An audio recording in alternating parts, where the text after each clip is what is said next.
Okay, good morning everybody. It's 9 o'clock in the morning. I want to say welcome to everyone and thank you for coming to Reversing My Diabetes. We'll go ahead and get started on time today.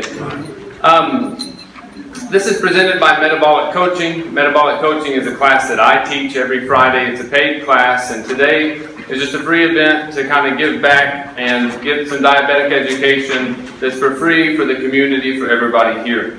And I'm not going to talk a lot today. I'll talk a little at the beginning, I'll talk a little at the end, but mainly I'm going to interview about 9 diabetics who've been able to improve their blood sugars, improve their hemoglobin A1C, get off of some or sometimes even all of their blood sugar medications with the change in diet. And so we're going to talk about that diet. And my 2 big goals for this event are, number 1, I want to give people hope. Because sometimes when people are diagnosed with diabetes, they feel like they're not in control. Like they have to leave it up to the doctors and leave it up to the pills to control their diabetes. But that's just not true, because you have a lot of control over your diabetes through your diet. So I want to give you hope that you can do it too, and that you can take control of your diabetes and conquer your diabetes. And second of all, I want to give you real-world tools that you can use so that when you walk out of this room, you'll have a real good idea of what to eat, what not to eat, how to monitor your diet, how to regulate your diet to get your sugars down, and hopefully get off of some of your blood sugar and diabetes medications as well. In your agenda that says Reversing My Diabetes on the top, there's room under every speaker for you to take notes. So please take some notes in your agenda and take some notes so that you can bring this message of hope and take all of these real-world tools home with you as well. I'd like to say thank you to all the diabetic speakers, because the people who I'm going to interview today, they're not actors, they have not been paid, I didn't compensate them in any way. I thought about buying them lunch, but I'm not even buying them lunch. So I can say they're not compensated in any way. And so thank you to all of the speakers. And also the event has some sponsors. I'd like to say thank you to the sponsors. They donated a little bit of money to help promote this and get as many people as possible to come to this event. And they are Dr. Thomas A. Bowman, MD, Dr. and Mrs. Bernard Sklar, MD, Mr. and Mrs. David Roach, and Mr. and Mrs. Matt Bumstead. So thank you to our sponsors.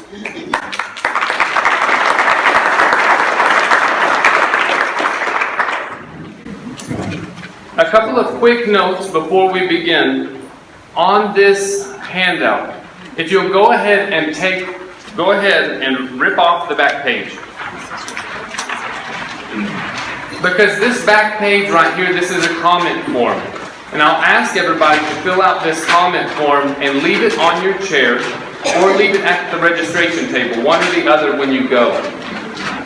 Because I will personally, myself, read every single comment form. And some of the things you can fill out now, like how did you hear about the Reversing My Diabetes conference? And I would like for everybody to fill that out. And then all the other ones you can fill out at the end. If you decide you want to take the Metabolic Coaching course, which is the paid course that the people who I'm going to interview today, the course that they took, that's what the back of the comment form is. And so you can put your name and email and information there and the time that you would like to attend a course.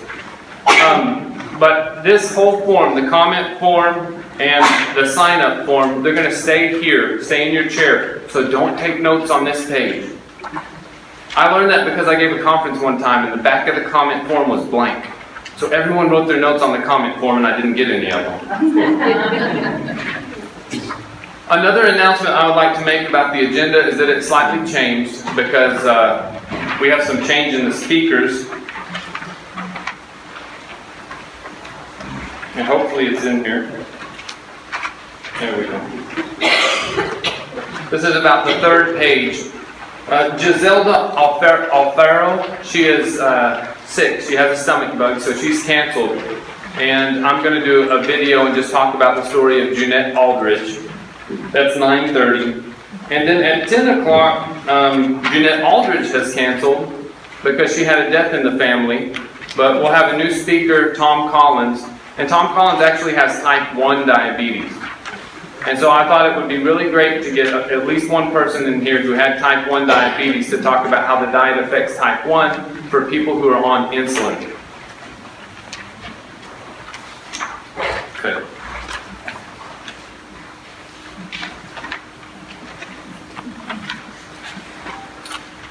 The last thing before we begin is I'm going to read the medical disclaimer. Basically, this is for information purposes only, so I'll read the medical disclaimer word for word. This information in the printed material and/or the presentation is for informational purposes only, and it's not intended to be a substitute for the advice and care of your personal physician.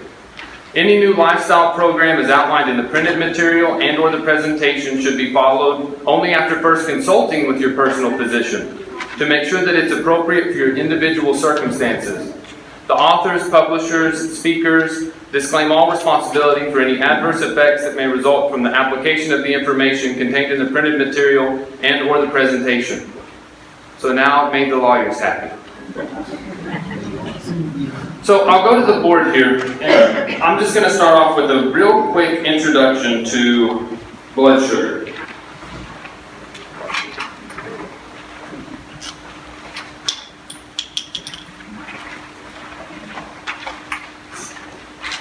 A lot of times during this presentation, I'm going to refer to carbs or carbohydrates.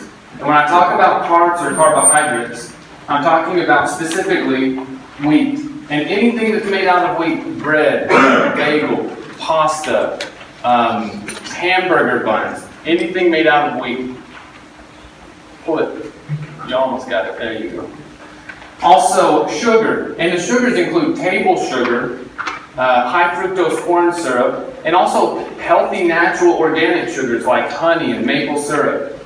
The other carbs are the cereal grains, which include oats, like oatmeal. I know a lot of diabetics that eat oatmeal every single morning because it's supposed to be good for their cholesterol, but the oatmeal blows their blood sugar out of the water. Other cereal grains are rice and corn, potato, and that includes white potato and sweet potato. And I want to say something about the wheat. The wheat includes white bread and heart-healthy whole grain bread. Because my wife, she had gestational diabetes, and if she ate a heart-healthy whole grain bran muffin, it blew her blood sugar out of the water. And that's one of the things that got me interested in this, and I started thinking, why on earth would we recommend a diabetic who can't tolerate carbohydrates, why would we recommend that they have these heart-healthy whole grains, you know? Then there are starches such as potato starch, rice starch. All the gluten-free foods are made out of these starches. And sugar soda and fruit juice. And I put soda and fruit juice in the exact same category because ounce for ounce, a fruit juice has exactly the same amount of sugar in it as a regular Coca-Cola. So there are a lot of people out there drinking fruit juice to get vitamin C because it's healthy for them, but it's not healthy at the expense of all that sugar, especially if you're a diabetic. So what happens is, we'll start with blood sugar. First thing in the morning, before you've had anything to eat, you've got your fasting blood sugar. And fasting blood sugar for a diabetic, you know, it varies. But let's say, you know, it may be 150, it may be 180, it may be 120 if you've got great control. But let's say the blood sugar is 170, fasting blood sugar. As soon as you eat any of these foods here, any of these carbohydrates, your body turns all those carbohydrates into blood sugar.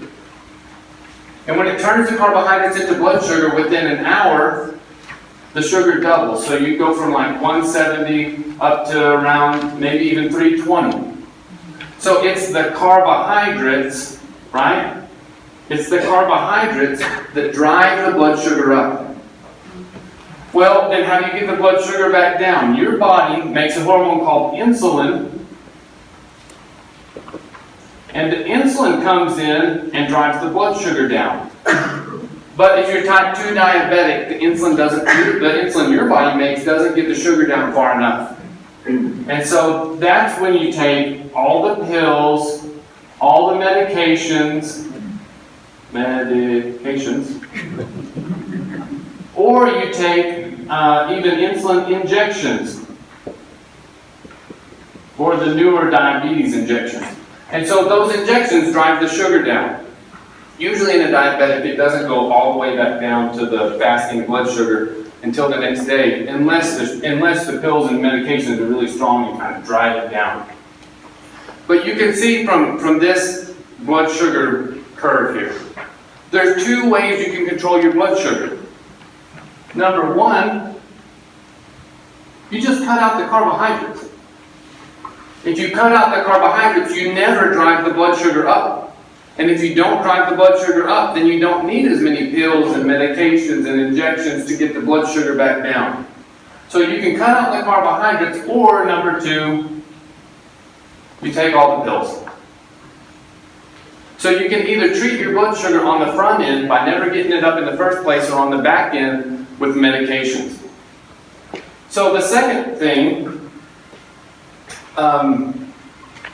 what happens, let's say you wake up first thing in the morning and instead of eating oatmeal or cereal or toast or pancakes, whatever, instead of that, you just had like a 5-egg omelet with bacon and sausage and some bell peppers and some onion and some salsa on it. Do you know what would happen to your, blood sugar? Absolutely nothing. Nothing. That's right. The blood sugar just stays normal. And in fact, for a lot of people on the low carbohydrate diet, the blood sugar, the highest sugar they have in the whole day is the first one in the morning. And the rest of the day it goes down. But if you eat the carbohydrates, the rest of the day it goes up. And so what happens is you may start off with this blood sugar 170, cut the carbohydrates out of the diet, and you just eat foods that are very low in carbohydrates. And we'll talk about what those are with all the people we interview. And 170 may be your blood sugar that day, and then a few days later you're going down to the 150s, and a little while later you're going down to the 120s. You know, a little while later you may even be like 110.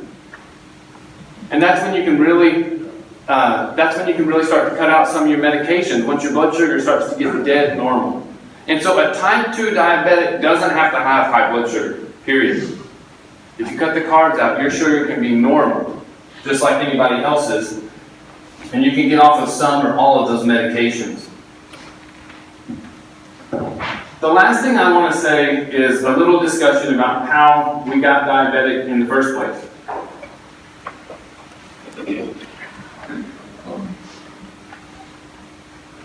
And then we'll move on to our first speaker. When people eat the carbohydrates, the carbs, that increases the blood sugar. When it increases the blood sugar, your body makes insulin, so it increases the insulin. That increase in insulin, the cells respond to it. And when the cells respond, they store away the sugar as fat. That's why overweight and diabetes, they go hand in hand. They store the fat, and then that lowers the blood sugar. And when the sugar starts getting low, you feel hungry. And when you feel hungry, you eat more carbohydrates. And the way that type 2 diabetes develops is this. If you eat too many carbohydrates, and the only way I can define that is more carbohydrates than your individual body can tolerate. If you eat too many carbohydrates for your body, then the blood sugar stays too high too often. The insulin levels stay too high too often, and insulin is always present in your system because you're eating too many carbs too often, and the cells stop responding, and instead of responding, the cells resist the effects of insulin. And when they resist the effects of insulin, you don't store the fat and get your blood sugar down to normal. A type 2 diabetic, instead of getting their blood sugar down to normal, the blood sugar stays high. The cells aren't responding, the sugar stays high, which makes you make even more insulin, and it worsens the insulin resistance. So the sugar stays even higher, insulin resistance gets worse, the insulin levels go high. That's why people with type 2 diabetes, they can take one medication this year, and then in a year or two they take 2. And a year or 2 later they take 3. And then they end up taking insulin injections. Because their diabetes is getting worse, their insulin is getting worse, as long as they feed too many carbohydrates into the system. Now what you could do instead,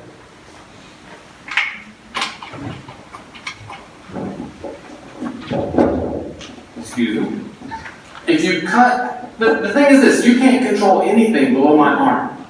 The only thing you can control is the amount of carbohydrates in the diet. You can't control your genes or how your body processes food or anything like that.